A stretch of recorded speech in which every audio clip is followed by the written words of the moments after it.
MMY. That's Oh wait, no. MMY is MMY. Yao too. ROTK? Oh wait, one more about yeah. Yeah. It's Going to ROTK, right? yeah. Why is he called X? 10 seconds remaining.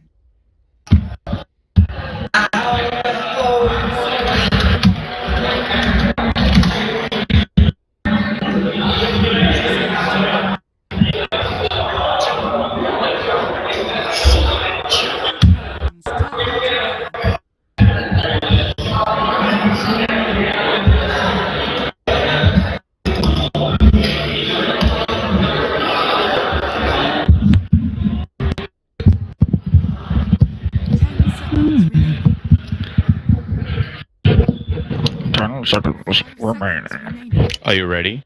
Are you ready? Are you ready for love? Yes, I am, boy. Hello, ladies and gentlemen, and welcome to Stream 2. We've got LGD Gaming going up against the side of Cloud9. I'm OD Pixel. I'm going to be joined by Cinderin here for this best of 3. It is, of course, the first round of this group stage today. And Cinderin, the draft so far, nothing too surprising. No, it's very standard in this metagame right now that Tusk is the overall first pick. There's been a couple of series we've seen where he got picked late, and that was surprising for me. And Cloud9 grabbing a Shadow Fiend first on the Radiant, also pretty normal here. As are pretty standard as well. I'm not sure what Cloud9 are gonna grab here. Slardar is available. That's maybe the biggest surprise so far is how far he's going into the draft. Yeah, I mean, Slardar. I mean, if they're able to get it, here's the third pick. If LGD themselves ignore it in terms of the picks and bans, that would be really, with a Shadow Fiend and a Dazzle. Already the physical DPS is going to be off the charts. We'll see what LGD do now here with this second pickup. It's going to be the AA, so something to counteract obviously the healing and potentially the grouping up the Cloud9 might look to do with the Dazzle and his Shadow Wave and the SF with a potential early mechanism. So always nice to pick up. And the Broodmother being banned out as well, just, you know, not a hero that you want to let through, and a hero that someone like AA can't really deal with in the lane as a support. There's been a couple of games where Brood just won the game, more or less, with a surprise pick. We've seen it in Phase 2, sometimes even 5th pick. I think that's happened once in the tournament. And here's another meta hero that just gets banned out. Very standard so far from both teams. The Ember Spirit banned out from Cloud9. Very popular hero for this moment as well. And you got to think about what players you're playing against. Maybe is an incredible Ember Spirit player, perhaps the best player in the world in this hero. You reckon? Okay. He's one of top 3. I think top 3 are maybe Ferrari and Sumail in this hero. Okay. Pretty sure. You wouldn't put E kind of He's probably on the edge? I guess he's 4th. He's getting better. Yeah, it's hard. I haven't seen his Ember Spirit play enough compared to the others, and I'm mainly referring to TI5 and their performance there. Oh, okay. I mean, at the Nonyon, he was very good. He's Ember. It was certainly a turn up. But, okay, Night Stalker being banned out here by the side of LGD, and the win range is going to be taken away by Cloud9. They're actually going to go in with that Clockwork pick here at this section, so cementing their offlaner. So now LGD might be able to try and pick something around that with this third pick. I mean, still... But why aren't you picking Slardar? I was gonna, they have the Dazzle Slardar. Shadow Fiend. It's insane. Well, for that moment, the great Slardar. minus armor strat. A little bit surprising for me that C9 are not grabbing it. They might think it's overrated or that they have the counters for it. Do they not play on the offlane C9? Is it just something That's they don't another possibility. Well, even if they don't, they could safe lane it here too. I think it's a very good pick. Reserve. Guess we should clarify, by the way, we were talking about this before we went live. It's a little confusing that it's seemingly MMY and X, his old alias, are playing on the same team. Oh, that was what MMY used to call himself? Yes, he used to call himself X double exclamation mark, but that is ROTK, captaining LGD-GAMING. Not sure why he changed to MMY's old nickname. Maybe MMY is just controlling both. MMY was known as Weapon X because he used that name, and in Dota 1 there was a phase when he was regarded as perhaps the best mid laner in the world. He plays support now. Back in the day. In the 2010 version of eHome, which was the best, perhaps the best team of all time relative to its competition at the time. Oh, he was just they were miles ahead of everyone extremely good. That time MMY did play mid as X double exclamation mark. He was incredible. But yeah, RTK may be honoring his current teammate.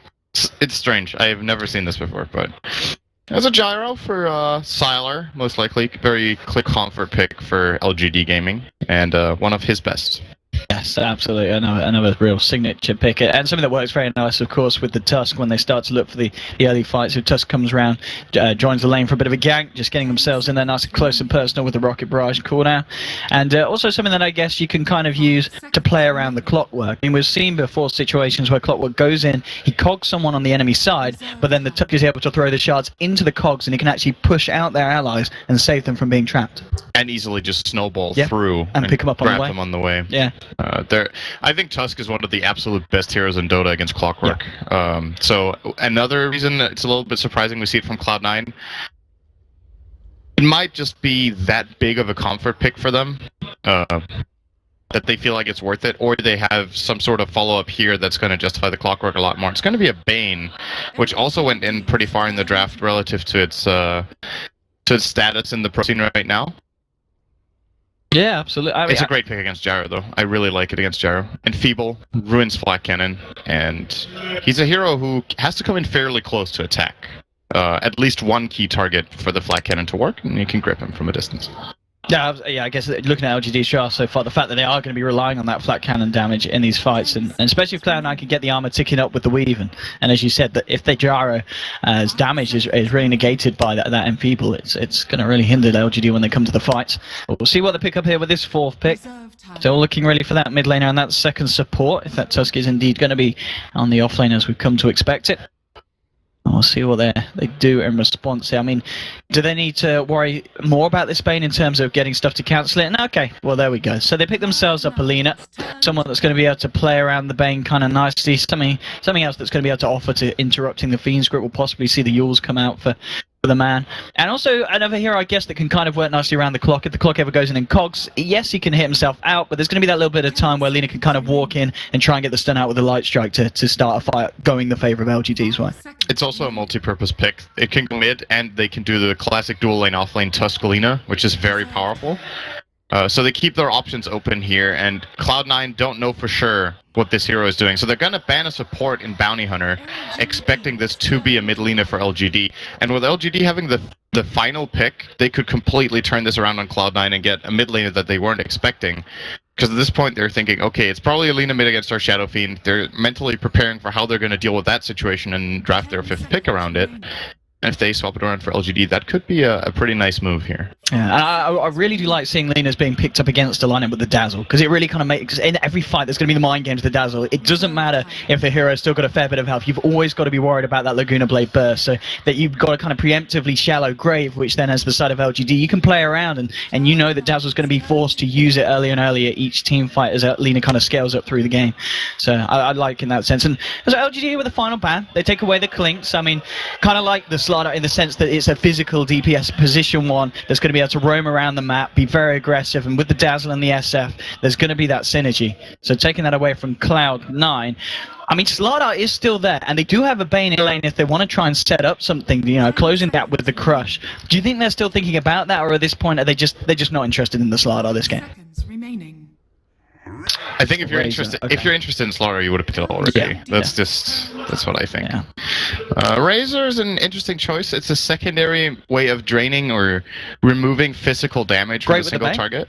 It's good with Bane. It's good against Gyro. They're targeting Sylar very hard this game. I would imagine the Clockwork is even going to go for a Blade Mill, which allows the hero to actually dual Gyrocopter in the cogs, whereas if you don't have it, you just die every time you hookshot in, basically.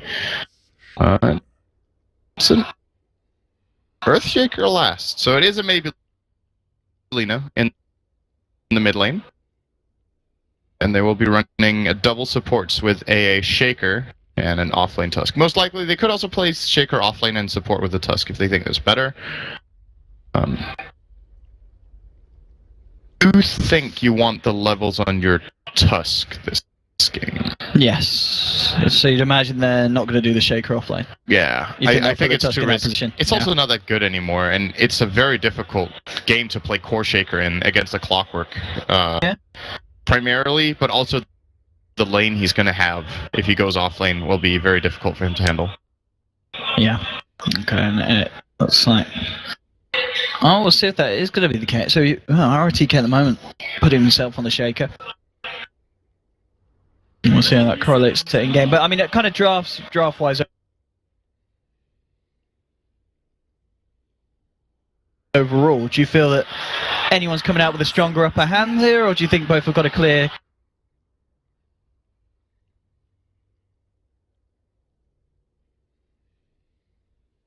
game plan and both can work in this matchup?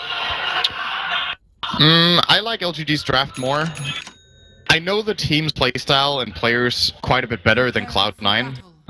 But just from an LGD perspective, they've got everything they like. They're very much 5-man oriented. They like playing late game. They're very good at defending high ground. Pushing high ground against this team is an absolute nightmare. There are so many traps you walk into. You can get Fissure blocked. You can get Ice sharded in. There's a cooldown that can follow through. If you get hit by Ancient Apparition ult, that can set you up. Like the number of options LGD have, and that's just for high ground defense. You can transfer a lot of that into just regular team fights where LGD's options are plenty, and I feel like Cloud9's is a little bit more limited in what ways they can engage. A lot of pressure is actually on the Clockwork to set them up. Indeed, I know as you said, talking in the draft, they feel very confident in picking up Clock for MSS. There's a lot of other options that we've seen other teams go for very different decisions, like the Slardar, but Clock nonetheless was the pickup, so they have a lot of faith in this hero, so we'll see if it's going to be rightfully put there. At the moment, LGD positioning themselves here for this top rune. So MSS is going to be there. We'll see if he tries to go for some funky plays there with the cogs potentially and try and take it away. He's so dead if he does that. You can't do this against Tusk risky. level 1. He's not even going to try, yeah. He's playing it safe. Playing the right call here, and bottom rune will go the way of Ritsu, playing in the mid lane. I think Ritsu mostly has played carry for this team. Correct me if I'm wrong, but I'm pretty sure. And You're the experts in. Yeah, well... I'm relying on you here. They might have just swapped around for this particular game just because they think it's better to put the Razor safe lane, or that Brax isn't very comfortable in the Shadow Fiend. Or maybe they swapped lanes around since I last saw them play. Regardless, it is going to be the Bane Razor lane that we talked about, the synergy between Nightmare into Static Link. Pretty strong. Yeah, so... They choose to offlane the Shaker. It's a little bit surprising to me. I mean, I guess as we talked about the fact that the Tusk against the Clock, it can allow you to get kills, you know, closing the gap, getting inside the cogs potentially with the Gyro, with the Rocket Barrage. You have got that kill potential with this trial that LGD are running up top. But as you said as well, it's going to leave the Shaker a little bit vulnerable on the bottom lane. It's certainly not going to be the easiest of lanes here for him to get something out of down bottom. I mean, mid lane at the moment, so Ritsu on the SF, he's had a little bit of help there from the Dazzle, trying to get those early Necro stacks up in the lane. Against Maybe, which he's certainly going to need some help against, because Maybe at the moment he's doing fine on his own, 5 for 1 against the 4 for 0. And we'll see how this matchup kind of ends up going, because it's definitely one I feel that if the Lina gets the edge in XP and gets a good timing on the level 6, the lane can be pretty hard for an SF, shall we see. This is one of SF's hardest matchups. Lina outranges him. Lina can play super aggressively very early on. Shadow Fiend is a very weak hero in mid for the first 2 or 3 levels, and then he just starts raising, harassing with that, or pushing out waves and getting runes. But until that point, Lina dominates this lane. So I agree with the choice of putting Dazzle there. Now the problem is, with how long Dazzle was in there, 1437 on the Dazzle by the way, Ritsu is getting out-leveled by almost a full level already against Maybe's Lina, and that's kind of worrying. Because that basically extends the period in which Lina can dominate here. He did get the CS, though, for Dazzle's help, so it's a little bit of a trade-off. Oh, on top lane, MSS. He's going to find MMY snowballing in. He's just going to even the walk down here with the Battery Assault. Looks like that'll be all it is, because DDC turns up, and yeah, MSS just pops the cogs, so he'll keep himself safe and back up. 1437 here, we'll grab the DD, and looking to go towards mid lane onto Maybe, but it's going to be a few slaps, just harassing the Lina back, trying to create some more space here for Ritsu on SF. He has his second skill point. He could have tried to go for a Poison Touch there, but I don't think they would have found the kill. And 1437 really wants to keep the skill point if possible for a potential necessary grave, as LGD could have plans of ganking. Top lane. MSS, he's got to be careful here because he's caught between a Gyrocopter and DDC on the AA. And DDC with the body blocks here beautifully, allowing Sylar to close the gap. He's going to try and look for the neutral deny. Will he be able to find it? No, he won't. Sylar gets the final touch in. And that's going to be a safe lane Gyro picking up first blood for LGD. It's very difficult playing Gyro against, playing Clockwork against Gyrocopter in lane. And look at this snowball rotation. Sets up the light strike array. There is a dazzle there, and he will skill the shallow grave, so it's going to allow them to try and turn. They're looking for maybe. Maybe he's going to be able to get himself out, and will be able to bottle himself back up. So nice attempt from MNY there with a rotation, but also very nice reaction there from 1437, getting himself in and keeping Ritsu alive on the SF. If Clockwork had 1 point in Rocket, he would actually kill Lina there. That would have been such a big difference for him, giving him level 3.5 probably and putting him back in the game.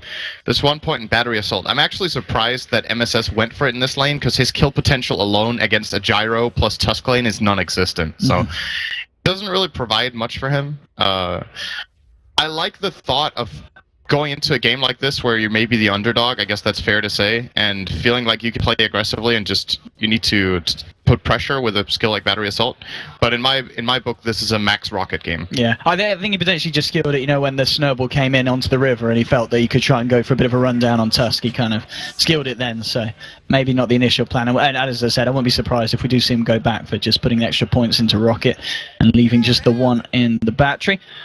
Yeah, the other thing is, when you go for this build, you can't farm. If you had Rocket, he would probably have a few extra CS right now, so that could have been a bottle, if that's the build he's going for, or working his way toward upgraded boots. Instead, he doesn't even have boots yet.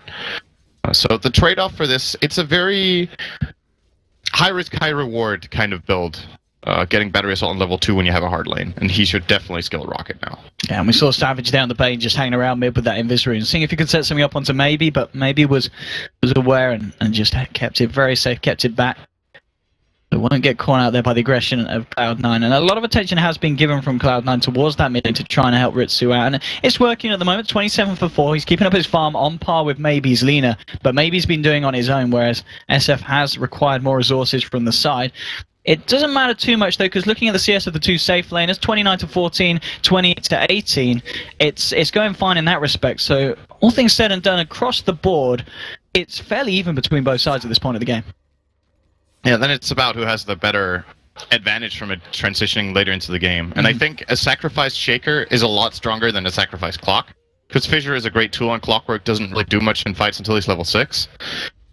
And again, LGD with very good comfort picks, and I think also arguably a very, very strong support duo in the mid game that has a lot of potential to just counter the two other supports. The Bane grip is very easy to stop with the Dusk or with the offlane Shaker, and the Dazzle is also countered by the AA, so individually they have a very good matchup. And this is really nice here. As soon as they get level 6 on the Lina, they want to try and find some blood. They want to get some action. They're going to move into 1437, and they're set up. But the Shallow Grave comes out in time. The shards will be there, so he's not going to be able to get himself up, but they might be able to turn around and get themselves a kill in reaction. Man, why can he get himself out? Looks like he can. The stun from Maybe comes out nicely onto 2. Buys the time to get out. DK almost blocked Maybe on the wrong side. Oh, that would have been horrible. That would have been some mushy stuff. Oh. A little bit. Yeah, he had a hard game yesterday. Definitely did. Well, 2-0 for LGD. They get themselves the kill. Not maybe the highest value kill, but a kill nonetheless as soon as level 6 comes online, which I guess is Alina. That's what you want to be doing. Just using that ult every time it's out so you can get yourself that pretty much guaranteed kill. And top lane, DDC just wrapping around a bit. If you can look for some body blocks, then they might be able to get this. The cooldown, that should latch, and can they close this gap? Silas trying to move in. It looks like he can't quite get close enough, so MSS is going to be safe enough this time, but we're already seeing how hard it is for this Clock to just stay in lane against just the duo at the moment at the AA and the Gyro. Yeah, it's very, very difficult. At this point, I'm wondering if MSS should just go somewhere else. Or, I'm still surprised he hasn't skilled Rocket. He's holding his 3rd skill point and just losing easy CS. Now, finally, he does skill it. And it's off! Unfortunately for him, Gyro already has more damage than the Rocket does by now on his attacks. But still possible he can grab some CS here and there. The good news for Cloud9 is how much Ritsu's got in the yes, he's getting a lot. They've prioritized him a lot with the Dazzle, stacking for him, protecting him pretty much the entire game so far, so they're investing a lot into their Shadow Fiend. And I don't think it's the wrong choice, because there's no good alternative here. I don't think ganking potential is something these two supports will... They won't really have an easy time getting away with that. And the Razor is doing just fine on his own in the bottom lane against pretty much no opposition from the Shaker. Yeah, and I guess in terms of kind of itemization here for the side, are we going to see the classic kind of SF going for the mech, and then Razor just simply starting to stat up and get the S and Y online as soon as possible for Brax? I think I'd rather do it the other way around. I think really? Razor's the better mech carrier. Shadow Fiend is the better scaling carry. Alright. Both of them benefit from either build, but the thing is, Shadow Fiend just farms a lot faster. So if he needs to go for a more defensive item, such as the mech, you slow down his ramp up. Of course, Razor can easily play that utility role instead, and Shadow Fiend can get really, really big. Look at this. So 8 minutes in, they're bringing Jara on a tour around the map. They're going to be able to find Savage here. The shards come out, the snowball to follow through, and well, with the fish and everything else, 1437 doesn't get the chance to get the grave out. And that'll be the third pick off there for LGD. And that's the kind of aggressive plays that it's always great to see when there's a gyrocopter, rather than just being passive, sticking in lane, just getting himself involved in the nitty-gritty across the map.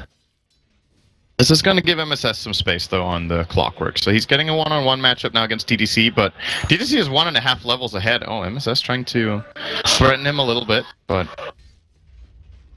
DDC seems to not be too phased by this. Maybe that's an opening with Savage smoking in, but I think this is a really dangerous game if they try it. I mean, you've got already it takes too long. RTK coming around. You can see why they're trying to do it. They know that the A has been left on his own, so he can get that level 6, get the solo XP. But Savage now is going to find RTK. MSS is going to move forward. He's got 2 points here in the battery assault with the brain sap as well. But well, he's trying to get. He's not going to be able to do it with the battery assault. There is a snowball. Can they try and can they kill this clock before it kills the Shaker? No. Shaker's going to go down.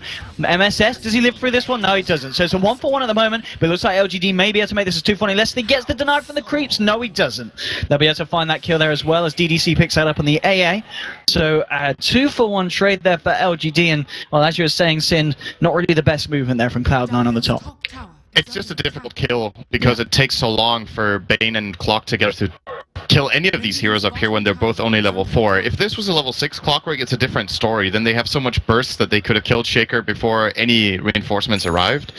But it's very easy for LGD to turn that around on them and get 2 kills in return. So another victory for LGD. They're also at the same time pushing this bottom lane. And they can just feel so safe, because what's the real threat from Cloud9 right now? They can't initiate on them until Clockwork is level 6. And this is, of course, Jara just feels so safe at the moment. He knows that he can be down here. He's got backup and maybe around as well. And that Laguna Blade is back online. So they have got that kill potential if anyone from the side of Cloud9 tries to come in. Cloud9 themselves, they're looking for a bit of a push up top. We've got Ritsu and Brax joining forces. Looking with the tower. A nice ice blast. Will connect onto two. Now the Fisher as well. It catches Ritsu. And with this TP in from Sylar, I don't think Ritsu gets himself out of this one, and there's no way he's retreating from that. 35 seconds on the clock here, the SF, and a nice ice blast into a nice reactive play there from the side of LGD. They're crushing this game right now. Killing the Shadow Fiend is the biggest deal. Like, usually when a Shadow Fiend has 100 CS minute 11, his team is leading. They're 3,000 gold behind. With his death and with the lost tower bot, LGD are starting to gain map control. They're making all the right plays and the right calls.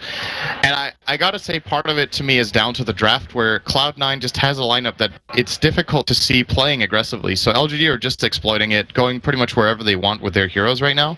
Oh, they might get a kill here though. There are 4 heroes coming in on the side. There's going to be an ice blast here. They'll find the light strike. There's no follow-up, so they do lose Lina, maybe in a very deep position on his own in the jungle there, and he does get punished for it by Cloud9. So yeah, get the pick off. It's very important for them. This is almost level 6 on Clockwork. Yeah, I've talked about it a lot, but it's just very clear with their strategy that this is very important for their lineup to be able to play a mid game at all.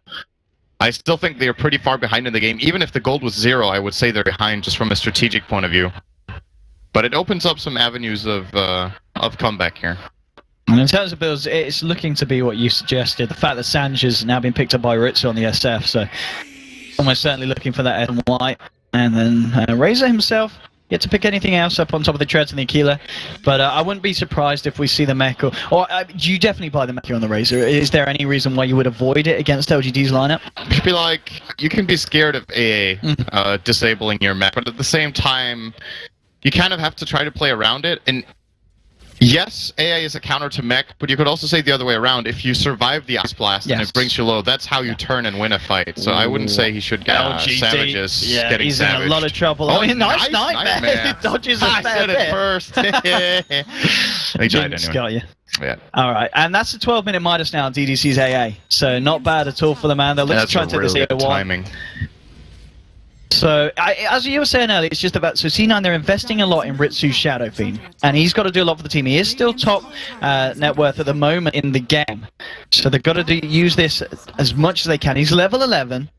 He's doing a lot, but it's when these fights kind of kick off, and we've seen LGD pretty much using smokes consistently every time they're available and finding the pickoffs. And this time, Cloud9 themselves, they're going to try their own luck at the smokes and start to make a movement towards the top lane. There's 3 heroes at the moment putting pressure on that tier 1 from LGD. So we'll see if Cloud9 can get the wraparound here. Now they're going to go back towards mid with the hook shot straight onto Sylar. Sylar's going to try and turn though, but the Fiend's grip is there. They'll take down the Gyrocopter. Shallow Grave will keep the Clockwork alive, but they've still got ROTK. They're hanging around with MMY and they'll get the kill. Requiem comes out for Ritsu. It's a beautiful one from the sidelines. 2 dead at the moment. Lightstroke will clip Ritsu, but Brax moving forward with the rest of Cloud9. They're looking for more. They should be able to find MMY here, and they will. A 3-for-1 trade there from Cloud9. And as you said, just having that hookshot initiation, following it up with a beautiful Requiem from the side, and the fact that you've got the full team there, and LGD just weren't ready for that. They was still focused on pushing on the top lane, and it's a lovely fight for Cloud9. Yeah, they needed this very, very much. If they get the tower too, we're almost back to a 0 gold lead, I think. AA versus Bane. He's going to stick around for some. Okay, now. Yeah, the smart TP out. And he's gonzo. Cloud9 didn't manage to take the tower though. They got it very low. I'm curious to see if LGD decide to deny it or just leave it there as a strategic position for town portal. I would probably die here. It's very clear Cloud9 are going to double raise the wave and just hit it twice with SF, or they should make a very good bait there. That is pretty difficult to do. So yeah, RT's just going to take it down here. The Shaker. And maybe he's Linus for the moment. He's level 11. That yours. And it looks like, so practicing, he's picked up the Ashes, so maybe, foregoing the mech build and deciding to get the S&Y online. And here's your hookshot again, onto Maybe. And Maybe, he's in a lot of trouble there. Caught in the cogs, another pick-off, but the cooldown's coming through here. And look, this is Sylar just moving on the front lines, trying to go. The Ice Blast was whiffed, and Brax, he gets off the static link. There'll be a snowball closing on his MSS. The Shallow Grave keeping Brax alive here, but he may need to get himself out. Fiend's grip has been put down onto ROTK. Can they kill him? Oh, nearly. He's still alive. ROTK's going to survive. They couldn't quite finish off the Shaker. And that was a really nice fissure. It caught Razor on the left-hand side as well.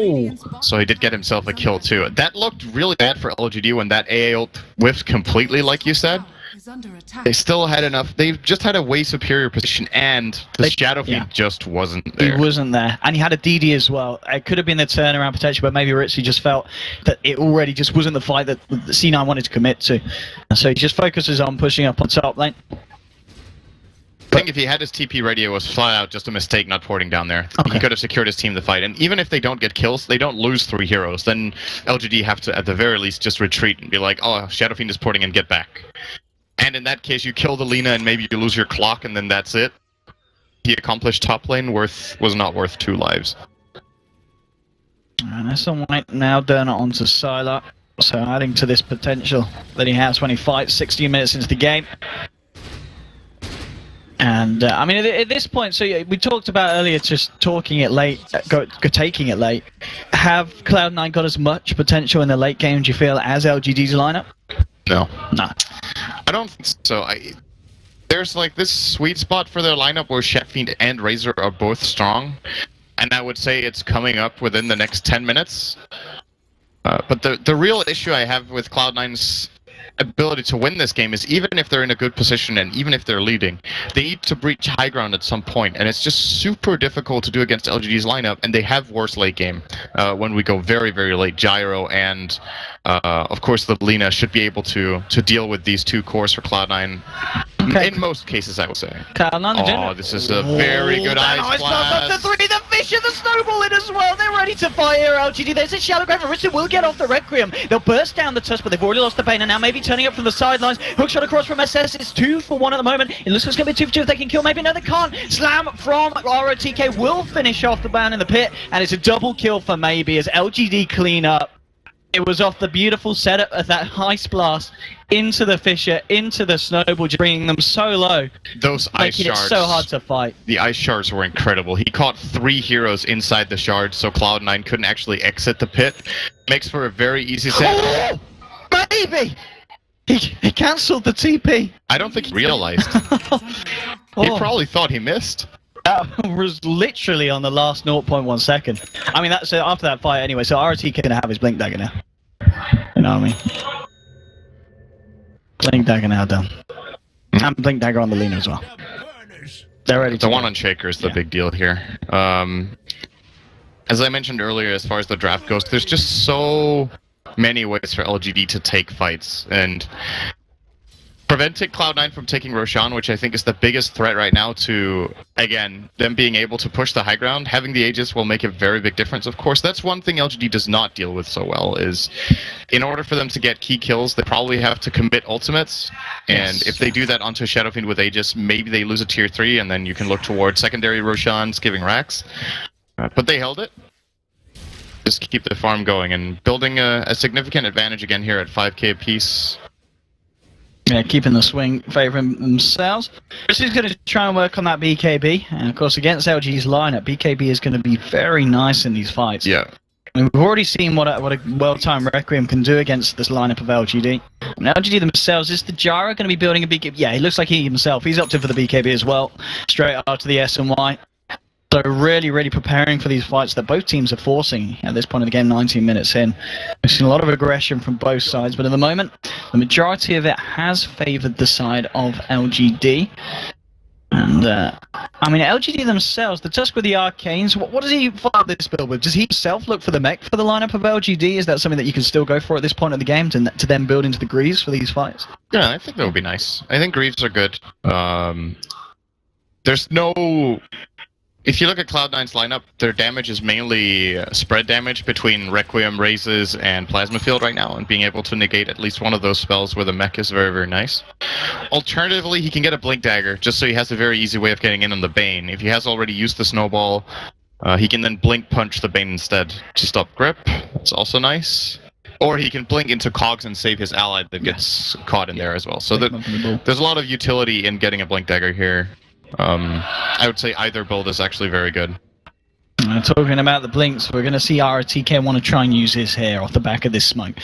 Smoker make the movement over to the Radiant side of the map. See if they're able to find anyone. You've got both the Razor and the Bane pushing in the top lane, soon to be joined by MSS. So they're just going to wrap around between the towers and head into the jungle. At the moment, Ritsu is there, along with the backup of 1437 on the Dazzle. We'll see if they can get themselves deep enough to find it.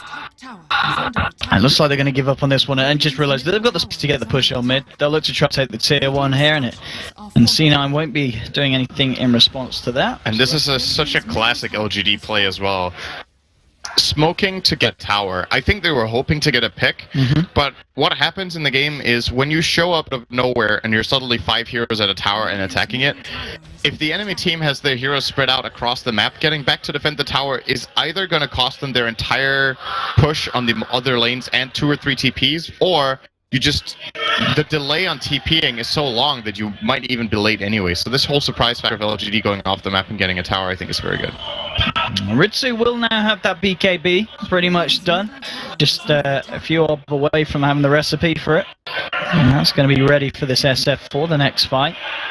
LGD might look for themselves as they're pushing down the bottom lane. Sylar leading the way, backed up by maybe an MMY. But Cloud9, they know it, and Cloud9 themselves might look to try and take the fight here. Weave's going to get dropped, but it actually doesn't. Oh, only catches the Jar on the edge there. There'll be the Yule set up onto the Bane with the Lina combo. They'll take down Savage. At the same time, MMY trying to move forward onto 1437.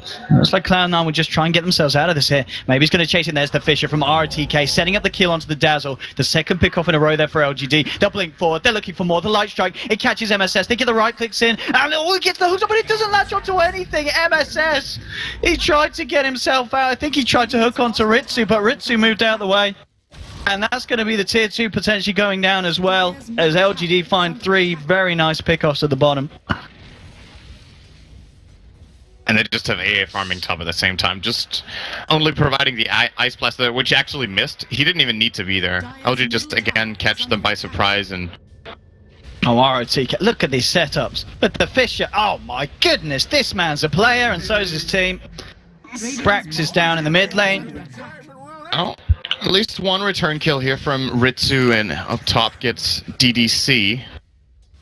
You know the game is looking rough when the enemy's AA is worth 600 gold minute 23 for Ritsu. It's pretty interesting because you can start whether you're the losing or winning team. This can give you an idea of what the current status of gold lead is in the game. Maybe is he got Laguna? He has got Laguna, and he's going to use it. There we go. No, okay, yeah, we'll use it to make sure. We'll use it to make sure. He says. Another kill here for the lineup, and a lot of hope really being invested in Ritsu on his SF at this point. Because LGD themselves, they've just got the whole network set much more evenly between their cores. And the Jara and Lina are getting scarier and scarier at this point. And we've just seen how confident LGD are with these movements across the map. I don't think we've seen them do a single field smoke or rotation at this point. And now they're going to look for more. He drops the cooldown here, Starlight. Isn't going to clear 1437, so won't try to commit to it.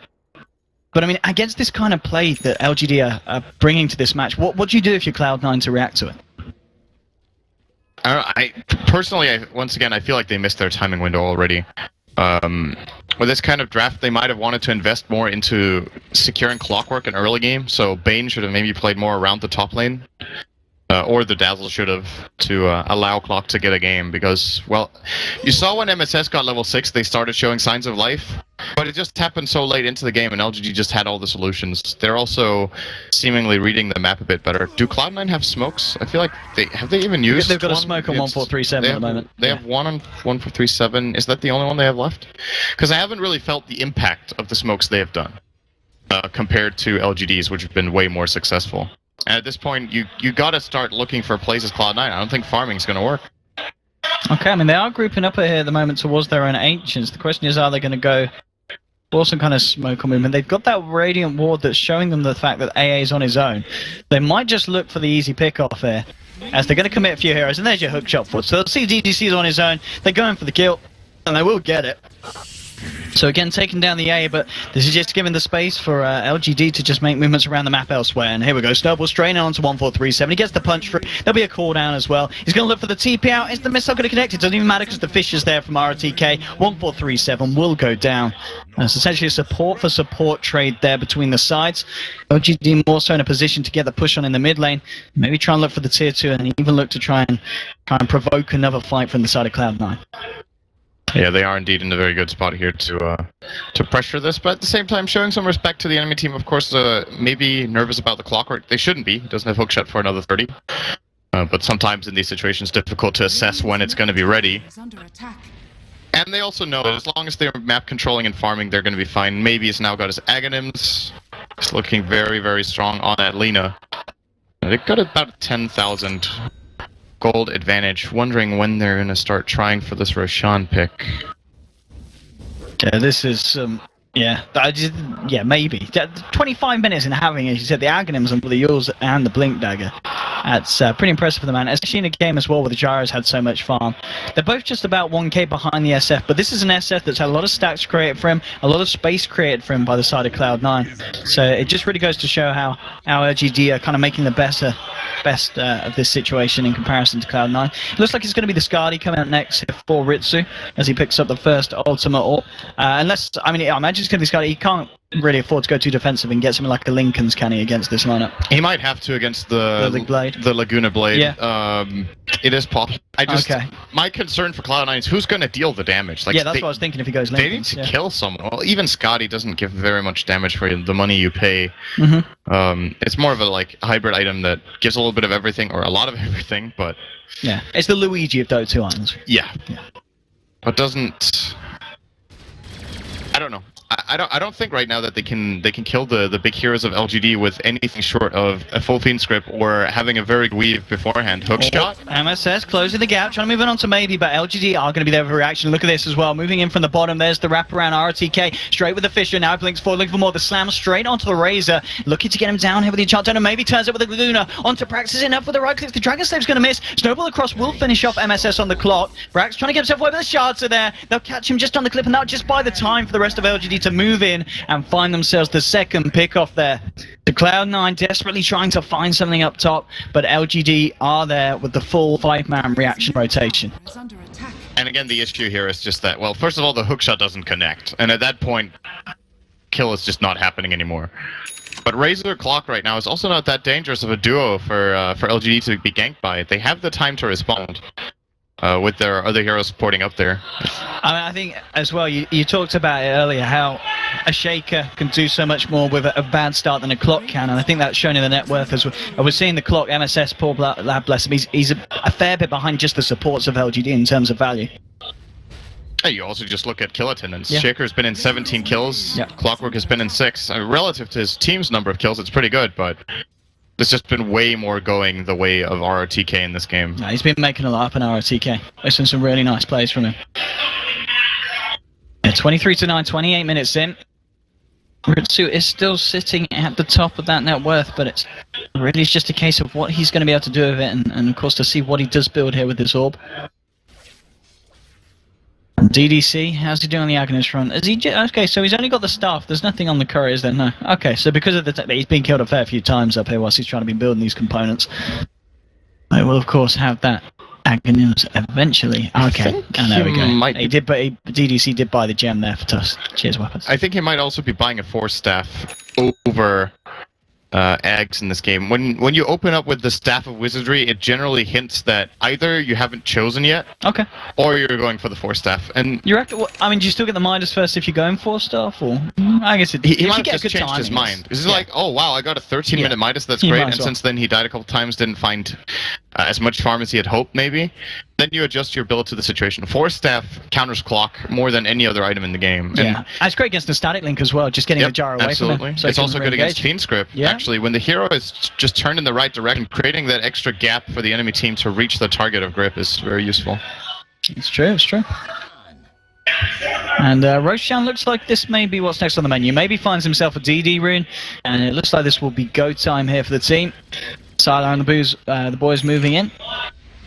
And let's see if Cloud9 can do anything. I'm going to smoke up for this. I mean, this is potentially a high-risk, high-reward play from the side. Let's see if they can do anything here. The Flare will scout it out and move forward. And here's Brax trying to go. The Echo Sound comes through. Brax does get off the BKB in time. But the Ice Blast straight onto Ritz. He'll finally get the BKB out. And the punch is going to bring him low, but not quite low enough. He's going to be fine. Shallow Graved up. They've already taken down the Lina. They'll take down the Tusk and the Jaro as well. Really nice fight there for Cloud9. They also managed to snatch the Aegis as MSS picks that up. Cloud9, as I said, it was a high risk, high reward, and they certainly hit the jackpot with that one. A massive gold swing, massive XP swing as well, and LGD just weren't prepared for that. I'm getting the Aegis as well, Sin, off the back of that trade. Couldn't have gone any better for Cloud9. No, it's really, really crucial for them that they managed to shut out the Lina from that fight, not getting the Laguna Blade off. Brax, I think, got a full drain off on the Gyro. That was a very dangerous play from LGD. I thought that was going to go better for them, well, and they probably did themselves, but Cloud9 with a very good initiation, they found the angle with the right heroes that they needed. And shutting down the Lina in the fight, I think, is the absolute most important thing. Don't let maybe move around in the fights. And they didn't. Okay, and that's just Guardi now done for Ritsu. Off the back of that, 4-star picked up by Clock. So a bit of momentum regained there by the side of Cloud9. We'll see now if they're able to do anything. I mean, I guess still in the position that they are, they probably won't look to play too aggressive. As, of course, the Aegis was popped in the fight as well, even though they did manage to steal it. But they're still going to be very aware of the power of LGD. But they're certainly closing the gap between their own and the opponents. I guess it's just a question now of how this Razor and this Shadow Fiend do proceed after kind of tanking up. So as you said, the Skadi, it's kind of a bit of a jack of all trades. At this point, does he just need to go for the full-out damage here on Ritsu? Yeah, I think so. I don't know if Butterfly is actually a good choice here, because you know Jaro will be getting an MKB eventually, pretty much no matter what in his build. There's still a lot of spell damage coming out from the Lina that it doesn't really counter very well, and you do have the health from the Skadi to back that up. So now you can go for a really hard-hitting damage item like a Daedalus. Your move speed from Sand and Yasha is probably enough for you to be able to lock onto targets. That would probably be my choice in this case for him, is definitely Daedalus. Okay, well, talking about choices, yeah, the money really is racking up here on the Gyrocopter. He's got 3k to work with. Sylar. So So we'll see what he opts to invest in. There's a DD rune down the bottom. So let's see who decides to go and pick that up. And C9's keeping themselves a little bit more grouped up now. We've got all 5 of them just operating in their own jungle, ready for LGD if they do try and look for something sneaky in. Sylar, he's on his own here. If they spot him, he's going to be... I mean, the flare was there. If MSS found a hook shot, could have been in a bit of trouble. I mean, that was some ballsy positioning there from the gyrocopter. Just casually wandering into the Radiant jungle on his own. His team was pretty far behind him. DDC is going to opt for the Aghanim, by the way. Yeah. Grab the point booster now. So, decides the 4 staff is not necessary. They do, of course, have 1 on the Shaker. Maybe this is maybe Sylar came out on his own and he was like, hey, look at me, I'm all on my own. And Cloud9 like, hey, he's all on his own. Now he's come back, but he's got the team smoked up. So they might try and go on in here. But okay, the smoke's going to be revealed because Braxton moved forward. Oh, they're pinging maybe. They know because the smoke broke that there has to be someone there, but no initiation coming in from the clockwork. Tower gets denied. Still alright for Cloud9. They've progressed a little bit on the map. And if they felt for that, that was like the most obvious bait. Yes. I feel like there's no one on the other lanes. Sylar standing alone at the tier 1 tower rather at minute 34 is a pretty clear sign that there is backup available. And they just get the tower and get out. And I certainly feel at this point, with the Valiant and what Ritsu has got, he is pretty hard to kill, you know, if you are LGD going into these fights. And as you already talked about, just getting an Enfeebler or styling onto Gyrocopter. I don't know if you're killing the Shadow Fiend through the BKB, and the fact that he's got the Dazzle backing him up as well. These high ground advances, when they do come out, are going to be fairly scary. Yes, LGD have got the tools to deal with it. They've now got a Shiva's Guard picked up by the Lina. But Cloud9 certainly have a fair bit of a punch to them. And we'll just see able to do anything with it. Yeah, 2.6k now on your Shadow Fiend. So, almost certainly we'll look to sell the Aquila and pick up. I mean, to add to the right click. And it's going to be the Butterfly potentially coming out first with the Gyros. He's picked up the Eagle Song. I mean, do you see that Eagle Song and then you just say, okay, I'll just get the MKB first here on Ritsu's SF now? Or is the evasion now even more valuable knowing that the Gyro's not going to have an MKB soon? Oh, the thing is, it's like the MKB is obviously great against Gyro, but the Daedalus is so much better against all the others. Okay. And I don't know if he needs to take on the responsibility of shutting down the Gyro, because I feel like that's actually the responsibility of Bane and the Razor. And Ritsu needs to be able to shut down the others very, very quickly and very easily. Of course, the MKB does give him allow him to kill the Gyro a lot easier. I'm okay with both. I think for me, this is one of those games where you don't get the MKB first, actually, even with it on the horizon. So what's he got coming out in the courier here, the SF? He's just had something sent out to him. Okay, so it's not really giving away too much. It could still be that Daedalus. But he has picked up the Demon Edge, so definitely one of the two. Not opting for the Butterfly himself this game first. I do think he's going to go MKB, though. It's just the standard response is when you see a Butterfly build-up from the enemy team's carry, you generally prioritize MKB over Daedalus, and I would agree with it in the vast majority of cases. But this one, I feel like it's a little bit borderline. Both are good. There it is, by the way. Yeah, Butterfly done. Wow. No buyback for Sylar. This is actually an opening for Cloud9 if they win this fight to get racks, but I don't think they want to fight.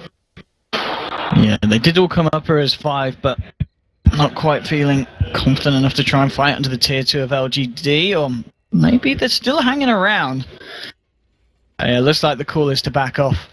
They want to be very careful about the next fight that they take. Razor, of course, is working towards that Assault Cuirass and is fairly close as well. So ideally, maybe just wanting to hang on until Brax has picked that item up and then trying to go for some more action. Because AC in a nicely placed weave from 1437 is going to make it very hard for LG to try and fight into that lineup. Especially with regards to BKBs, of course, on both of the cores for Cloud9. And what's Ritsu got coming out here? Is just sending it back. Is he going to invest in the first Javelin? Or no, he's just getting TP out at the moment. Hasn't quite got the money to finish off the full MKB. And LGD, they're grouping up there. Not going to smoke for the time being. It's a little bit more of a passive section of this game here, where I think LGD kind of realised that Cloud9, they do have that potential to still take these fights, and they themselves, they can't just afford to go willy-nilly walking around the map smoked up, because they're not always going to come out on top unless they're super careful about their fights. If the Roche fight didn't go the way it did, I think LGD would have almost ended the game by now. But they lost a lot of their progress in the game, basically, with that one play. losing the Aegis, losing the Roshan, they lost like a 5,000 gold advantage basically. Whereas had they got the Rosh, they would have had 15k. Oh, here we go. Yeah, Prax. Well, he's going to be all on his own here, but he's put the BKB, gets a decent static link off as well. He could try to move in off the back of this, closing the gap. MMY will be able to blink away, but a nice hook shot from MSS catches out the AA. That'll be one, but here's Tyler trying to turn with the cooldown onto 2. It's Echo Slam from RTK, did catch MSS, and they'll take down the clockwork. 1-for-1 at the moment. Who's going to continue this fight? Like Ritz is the one wanting to. BKB'd up, moving straight forward to the side of LGD with this aggression. Maybe we'll get the blink off Ritsu. Look at the Requiem, we'll get MMY with it. So that'll be 2-for-1 at the moment, favoring the side of Cloud9. But now LGD may be trying to come back in. They'll throw the missile down onto Ritsu. The Fisher from RTK catches 3, moves himself forward, gets the enchant totem off. But now there's a Fiend Script from the sidelines. RTK's coming too deep, and they're going to punish that. A C9 finding 3 kills there off the side of LGD. As I don't quite know if that was the play there from the Sin, going back in against Cloud9 when they'd already lost 2 heroes. Yeah, they might have felt like it got stolen away from them because they thought they had a shot at the Razor. But with that BKB, they're not killing him unless Lina is in position to commit Laguna together with Gyro's Physical, and they didn't. So, good hookshot, like you said, from MSS, isolating key target and killing it off. Cloud9 are actually starting to pull this game back pretty well. Yeah, and this is the momentum they need. If they can ride off this. I mean, one thing, did the Shaker finish it off? No, he lost a bit of the gold. He was looking to build into a Lotus Orb. I believe he's got everything bar the plate mail on the Courier.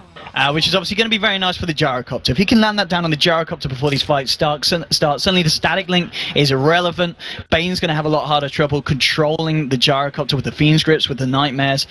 So it's going to be a very nice pickup there for LGD when they do get it. But yeah, as you said, Cloud9 certainly getting their strength and their act back together. And LGD, I mean, that's pretty much the second fight that we've seen in a row where LGD just haven't come out on top. Got to be a little bit worried about Cloud9 now at this point.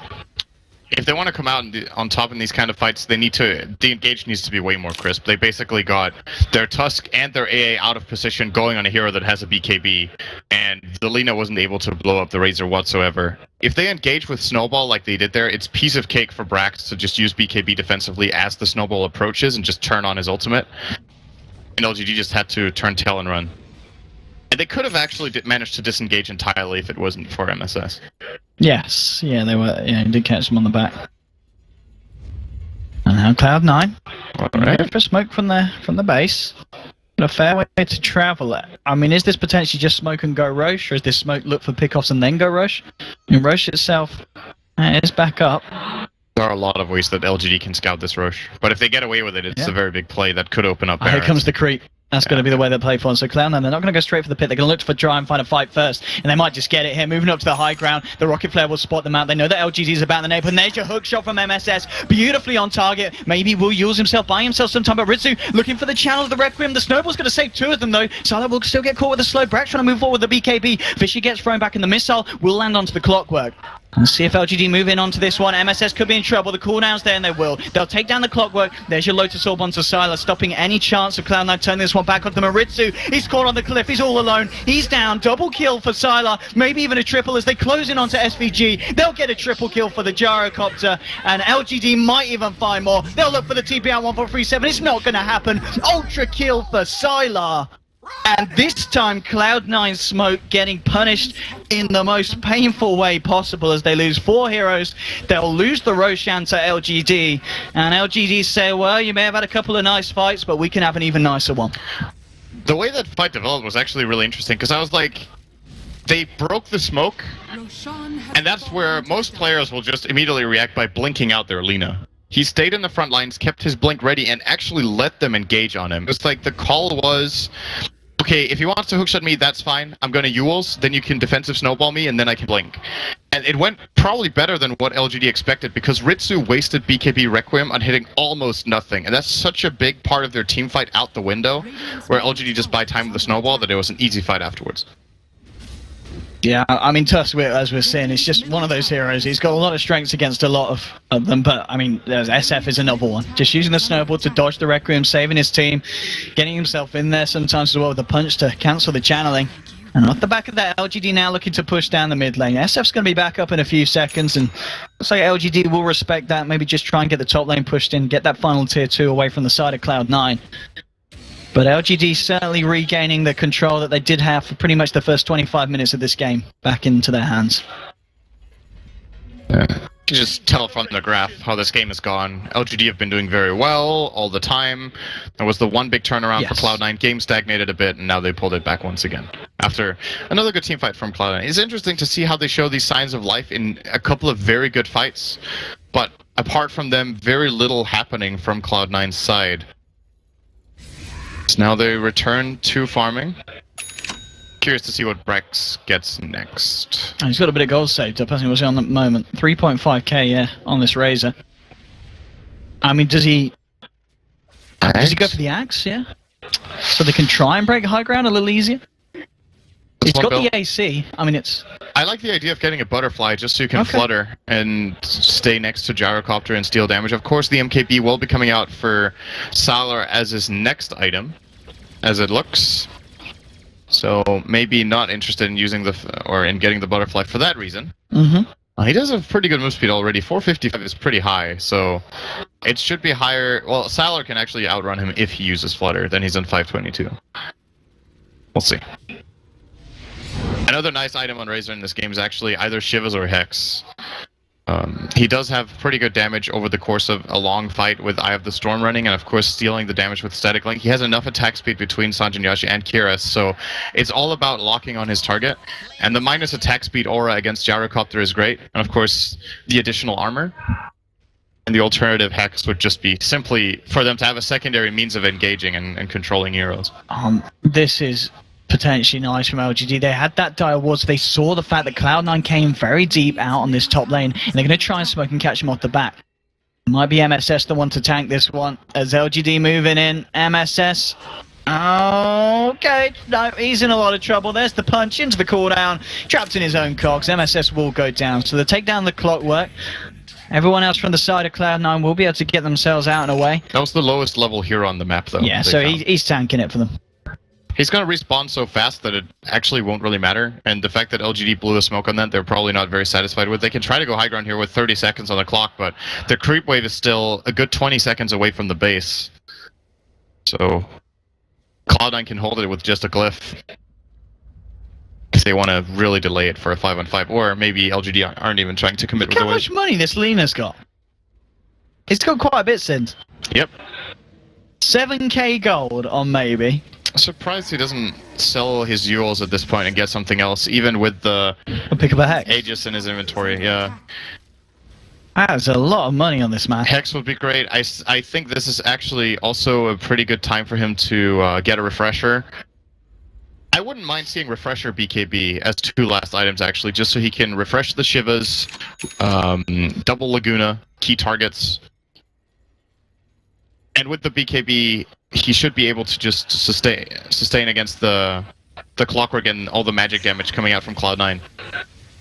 There we go, they're moving forward, blink forward, punch onto Ritsu, pots the BKB and he looks to try and turn his. Silo's got the Lotus Orb on him and he moves forward himself with the BKB. The damage from Ritsu is too much. Silo's going to get taken down here. C9 looking pretty strong. They can maybe move in for more if they want to try and chase down, and they might just be happy with that. Sylar just getting far too deep, and Ritsu just turning and punishing him, and with the physical damage that this SF can do at this point. That's Sylar down for a good 70 seconds, and as you said earlier, with his investments that he's been making, he doesn't have any kind of buyback if Cloud9 are able to try and find the momentum to push, but there we go. Oh, Brax, he's going to be kept alive just in time by 1437 with the Shallow Grave, and he's going to TP out, but the cold feet ticks in and kicks in. He's going to go down, they'll lose the Razor. So LGD there, nicely jumping back in, making sure that Cloud9 can't really look for anything during this duration of the jar being dead. And again, 1437 with these graves, keeps MSS alive with the Ice Blast Connect. No, it won't, he's going to be fine, gets himself out. But LGD not happy that they lost their Gyrocopter and proving that they can still fight. And here we go, going in for more. Punch onto Ritsu. They'll get the Enchant Tome, Aftershock proc, the Fisher as well, but they can't quite deal with Ritsu on their own. They don't have the damage to bite through the Shadow Fiend. Now LGD will look to back up, but oh, MSS! He gets himself in. There'll be the snowball to dodge it, and he'll actually get himself 4-staffed out, so he's trying to retreat. But Cloud9, they want to chase LGD out. The Laguna Blade to the face of MSS, blowing up the Tin Can Man, and now Ritsu's in trouble. They've caught him out. The punch is there. He's got too far out. He pops the BKB, but they pop him. They'll take down the Shadow Fiend, and they're looking for more. Maybe he's going to miss the Light Strike array here, but he's looking to chase down 1437 on the Dazzle. It's only himself and the Bane left alive. Blink forward from maybe. He'll shallow grave himself on 1437. At the same time, LGD, they're looking for both. You've got ROTK and MMY trying to find Savage, and they will. They get the Light Strike. They get the punches in. He's down. It's a full team wipe. LGD fighting absolutely beautifully without the need of Sylar on his gyrocopter sin. Yeah, it was all tactical from the beginning. Just losing Sylar to make Cloud9 come out of their base. Well, jokes aside, that was actually very, very beautiful. The defensive play there from LGD in response. It looked like a great hook shot, but the Force Staff as well as the Snowball buying enough time for them to get out of there. Now the question is what buybacks they can force from Cloud9. We're going to see at least one come out, maybe both. There's the Shadow Fiend, that's the big one. And now Sylar's back. They've got to try and fight LGD again, but this time with the threat of that gyrocopter. I mean, we saw just then, it was kind of LGD just kind of poking them, going, hey, come and get us, come and get us. And C9 tried to, and it just didn't work out. And now Fisher onto Ritsu. They blink forward, they close the cap. MSS is there with the hook shot. The Laguna Blade's been locked down. They can't quite kill Ritsu here, and they'll get that off the Requiem in time. Snowball comes across. They'll lose the Tusk because he comes in too deep. They did kill MSS on the Clockwork, so it's a 1-for-1 there.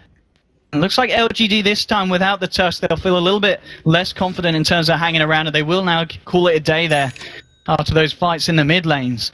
But quite some fights. At the least, of course, Cloud9, they do end up defending the base. They still have the racks in the mid lane alive. So the defense is successful. It was a costly one. There were a fair few buybacks coming through. And well, maybe Sylar's still hanging around here. And Weave's going to get laid down. They've got RTK there as well. So I think Cloud9 are going to be a little bit more careful about coming out of the base looking for LGD. But this game's certainly stepping up to be quite an interesting one 50 minutes in. It still looks like LGD have pretty good control. Forcing that buyback on Shadow Fiend is a really big deal because killing him ends the game now. They have a very clear win condition that doesn't necessarily involve pushing high ground. So Ritsu has to be super careful in his plays. Will have a harder time pushing out the waves because he simply has to play that bit safer. And LGD are starting to rack up the items. I'm a little bit surprised he went for the Octarine core on Lina. I think it's a cool item on a core Lina that's very rich. Of course, lowering all the cooldowns and getting all the spell lifesteal is very nice. Ooh. And what do you reckon about this? So Brax, with all the money that he was saving up, he decided to just buy the Skadi here on the Razor. You're not a fan? It's a bit of a middle-of-the-road item, really. Just I get the idea that they're trying to tank up really hard on their heroes and just try to outlast, but I think a Shivas would have done almost the same in that regard. Of course, he gets more raw health against Lina's Spellburst, but he already had a lot of health, and of course the Shallow Grave and the heals from Dazzle keep him alive, and Lina doesn't want to Laguna the Razor at all. So I don't think this is ambitious enough in terms of winning the game rather than just staying in it. I mean, maybe that's what all they need to do at this point, just buy time for them to get more items across the board on all their heroes. But as we've already seen, there's a lot of scary stuff that has been picked up by LGD, and LGD still, of course, playing with this 25,000 net worth and XP advantage. They're going to try and do something on the bottom lane here, maybe. Moves forward with the Shivas. Isn't going to quite clip Ritsu. There'll be the Ice Blast flying through. MSS, oh, he hook shots the backside of Brax. I won't be able to find anything off the back of that one. That's down for 50 seconds. No acronyms on this Clockwork. And Roshan is now back up, so we'll see when LGD may even just back up and look for the Rosh, look for the Aegis. And looks like that might be what they do here. Cloud9 are coming out the base. So LGD might have their attention to draw back towards the fight towards the bottom. They're starting to move back, and it looks like they'll head into the pit, at least the Tuskers. So they know the Rosh is there. And they've got a Satanic now on Sylar. They can get an Aegis as well for the lineup. It's going to be even harder for Cloud9 to defend. And with this Satanic, Sylar can just solo Rosh with no risk. He's going to be at full fit pretty much all times. I mean, but does he will help him though. Does he let someone hold the SN1? And does he hold the Aegis himself here, or does he let someone else on the team take it? I'm trying to. I think they might put it on Lina over Yules. Does he get rid of the phase boost to someone so he can rely on the Bloodster to move? He did drop the SNY, surprisingly. He dropped the SNY? Okay. Well, of course he is the main hero that they want to have knocking on the front door and just hitting towers, so maybe for that reason it's okay. We'll probably just keep the courier on backup so that they can fight in immediately if he dies. No, it's a mech flying out from MY. Very, very late mech for him. I guess I do believe they didn't use it yet, right? He would have had it on him instead of the urn in that case. And they're swapping it for cheese. That will probably go to AA. Actually, DDC carrying around that SNY for now. Wait, who's got the cheese at the moment on LGD? The courier. Oh, they just put it on the courier. Okay, so they're not. Oh, they're keeping the courier on the sidelines. Hook shot from MSS on the sidelines, goes straight on, and there's a Fiend Script onto DDC. Brax, he's got the BKB, and they're trying to fight this one here, looking onto Sylar, but he got the stall buffer, but look at the damage from Ritsu. They've already managed to melt through 3 of the heroes, popping the ages of the gyro, and now Brax is trying to move forward for more. There's the Yule set to the Light Strike holding him back, but Cloud9 are doing a lot of damage here. Sylar, he's going to try and move in and try and fight, looking for Brax here. Brax, he's fairly tanky, is he tanky enough? He needs Ritsu to get himself back in and get the punches for it, and here comes Ritsu, moving forward. They're looking for Sylar, they'll get the slow step with the Skadi, snowball 4 from MMY, they will find the kill onto Brax, but Ritsu's there trying to clean up. Sylar doing work though with their RTK and the Echo Slam. They've managed to bring down the Shadow Fiend, and that is now a Shadow Fiend dead for 100 seconds. There'll be buybacks from Brax, buybacks from MSS, but now RTK moving forward, gets the stun onto the Razor. Maybe he's there fighting with Death, getting the Laguna Blade in. Now the snowball forward, they're not done. He's the last man standing, MSS, but not for too longer, as he should go down, and he will. Triple kill for Sylar. GG is called, and LGD take the game 53 minutes in. That was such a key buyback from I was about to say Xiao, from RTK here on the Shaker. He dies. Himself back in. Boots of travels back into the fight and gets a very good Fisher and Echo Slam off. And they just beat Cloud9 on numbers in that fight. I actually think that was a really good attempt from Cloud9 with the wraparound smoke, the good opening angle that they found. At the end of the day, too much money on LGD, too many items. And of course, I think this was a pretty good showing from Cloud9. Yeah, they certainly had their highlights. How hard the